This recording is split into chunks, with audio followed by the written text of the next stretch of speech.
నువ్వు వివేకాన్ని కోల్పోయా. ఇక భూలోకంలో ఎవరూ నీ రూపాన్ని కొలవరు, లింగ రూపంలో మాత్రమే కొలుస్తారు. ఇదే నేను నీకు ఇచ్చే శాపము.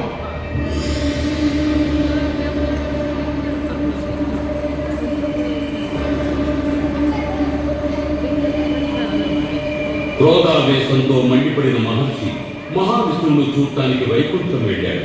ఆదిశేషునిపై శయనించిన మహావిష్ణువు జగత్తునే మరిచి లక్ష్మీదేవితో సరస సల్లాపాలాడుతున్నాడు.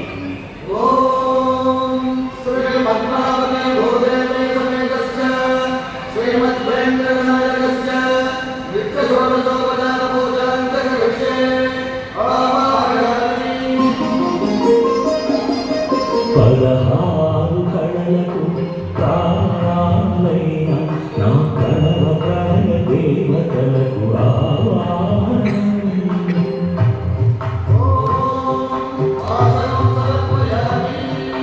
పరువాల పొయలకు కయ్యలైన నా ఊహల లలలకు ఊరులాసనం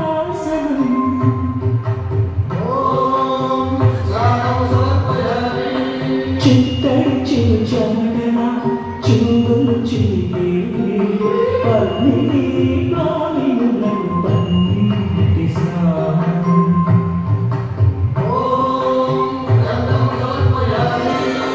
ఘనం ఘనల నడల బలం అలసిన నీ గగన చగన సొబగులకు శీతల గల్పం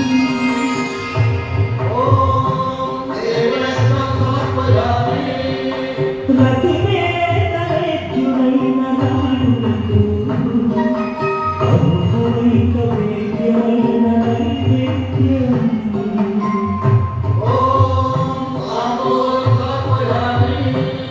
నీ తహతహలకు తపనలకు తాకిళ్లకు నీ కొసరు కొసరు తాములకు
ప్రమాపరిశ్రమంలో క్షణకాలం నేను నిలుచగలిగాను.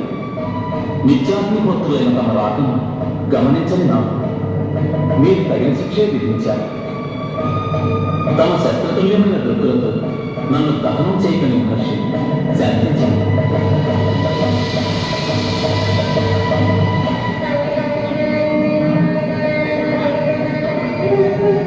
మహానుభావ వాసుదేవ, అహంకారపు మొదలు కన్నులు కప్పివేయడంతో కన్ను విన్ను కానుక నేను చేసిన మహాప్రార్థనకు నాకు తగిన శిక్ష విధించాడు స్వామి. ఇందులో మీ దోషమేమీ లేదు. లోక కళ్యాణం కొరకై ఇదంతయో జరిగినది. మీరేమీ చింతించక భూలోకములకు దయచేయండి, అంతా శుభమే జరుగుతుంది.